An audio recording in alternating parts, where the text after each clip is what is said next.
प्रिय विद्यार्थियों, आज हम कक्षा 12 हिंदी की पाठ्यपुस्तक अंतरा भाग 2 के गद्य खंड के अध्याय 3 में वर्णित साहित्यकार ब्रजमोहन व्यास का साहित्यिक परिचय प्राप्त करने जा रहे हैं। इनके व्यक्तित्व के बारे में, इनके कृतित्व के बारे में आज हम जानकारी प्राप्त करने जा रहे हैं। साहित्यकार ब्रजमोहन व्यास का जन्म सन 1886 ईस्वी में इलाहाबाद उत्तर प्रदेश में हुआ। आइए हम इनका बिंदुवार परिचय प्राप्त कर लेते हैं। ब्रजमोहन व्यास का जन्म सन 1886 ईस्वी में हुआ। आपका जन्म इलाहाबाद उत्तर प्रदेश में हुआ। साहित्यकार ब्रजमोहन व्यास का जन्म सन 1886 ईस्वी में इलाहाबाद उत्तर प्रदेश में हुआ।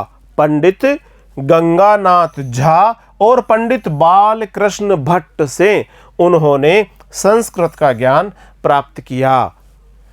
साहित्यकार ब्रजमोहन व्यास ने संस्कृत का ज्ञान पंडित गंगानाथ झा और पंडित बालकृष्ण भट्ट से प्राप्त किया। व्यास जी सन 1921 से सन 1943 तक इलाहाबाद नगर पालिका के कार्यपालक अधिकारी रहे। आप सन 1921 से 1943 तक नगर पालिका के कार्यपालक अधिकारी के रूप में इलाहाबाद में रहे। आप इलाहाबाद नगर पालिका के कार्यपालक अधिकारी रहे। सन 1944 से 1951 के लीडर समाचार पत्र समूह के जनरल मैनेजर भी आप रहे। आप 1944 से 1951 के लीडर समाचार पत्र समूह के जनरल मैनेजर के रूप में भी आपने अपने दायित्वों का निर्वहन किया है।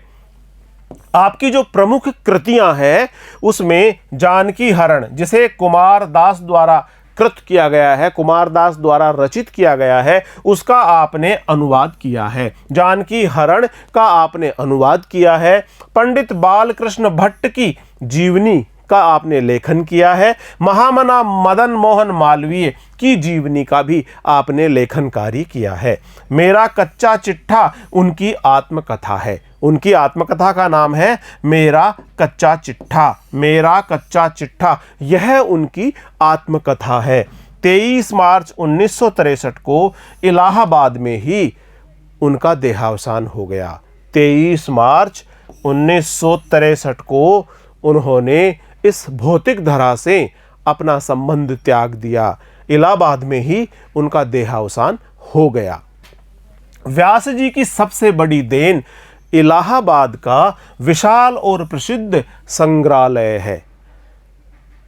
ब्रजमोहन व्यास जी का जो सबसे बड़ा उल्लेखनीय योगदान है, जो उनकी सबसे बड़ी देन है, वह है इलाहाबाद का विशाल और प्रसिद्ध संग्रहालय। इलाहाबाद का विशाल और प्रसिद्ध संग्रहालय ही व्यास जी की सबसे बड़ी देन मानी जाती है। इस इलाहाबाद के विशाल और प्रसिद्ध संग्रहालय में 2000 पाषाण मूर्तियां हैं। 5-6 हजार मृण मूर्तियां हैं। इस प्रसिद्ध संग्रहालय में 2000 पाषाण मूर्तियां हैं, 5-6 हजार मृण मूर्तियां हैं। कनिष्क के राज्यकाल की प्राचीनतम बौद्ध मूर्तियां हैं। खजुराहो की चंदेल प्रतिमाएं हैं। सैकड़ों रंगीन चित्रों का भी इसमें संग्रह किया गया है। इस प्रकार इस संग्रहालय में ये सब चीज़ें शामिल की गई है। इनमें 2000 पाषाण मूर्तियां हैं, 5-6 हजार मृण मूर्तियां हैं। कनिष्क के राज्यकाल की प्राचीनतम बौद्ध मूर्ति है। खजुराहो की चंदेल प्रतिमाएं हैं। सैकड़ों रंगीन चित्रों का संग्रह भी इसमें संग्रहित किया गया है। उन्होंने संस्कृत, हिंदी और अरबी फारसी के 14,000 हस्तलिखित ग्रंथों का संकलन भी उसी संग्रहालय हेतु किया है। यह बहुत उल्लेखनीय है कि उन्होंने संस्कृत, हिंदी और अरबी फारसी के 14,000 हस्तलिखित ग्रंथों का संकलन उसी संग्रहालय हेतु किया है।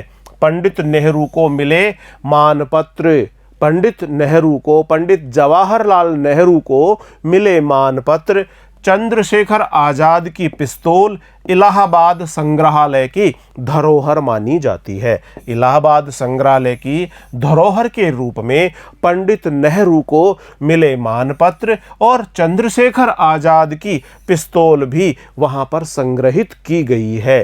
पुरातत्व संबंधी संग्रहालय की विभिन्न धरोहर सामग्री का संकलन बगैर विशेष व्यय के कर पाना ब्रजमोहन व्यास का अपना विशिष्ट कौशल है।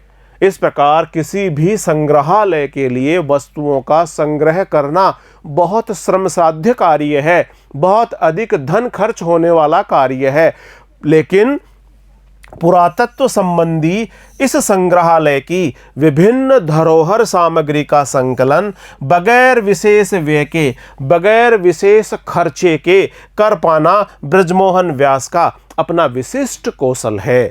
प्रस्तुत पाठ उनके श्रम कौशल और मेधा कार्य का एक कच्चा चिट्ठा है, जिसे हम इस पाठ्य पुस्तक में पढ़ने जा रहे हैं। प्रिय विद्यार्थियों, आज हमने अध्याय 3 में वर्णित साहित्यकार ब्रजमोहन व्यास का परिचय प्राप्त किया है, इनका साहित्यिक परिचय प्राप्त किया है। अगले वीडियो में हम साहित्यकार ब्रजमोहन व्यास द्वारा रचित रचना जिसका शीर्षक है कच्चा चिट्ठा का अध्ययन करेंगे। हम इससे संबंधित वीडियो लेकर शीघ्र ही आपके समक्ष उपस्थित होंगे। तब तक बहुत बहुत नमस्कार।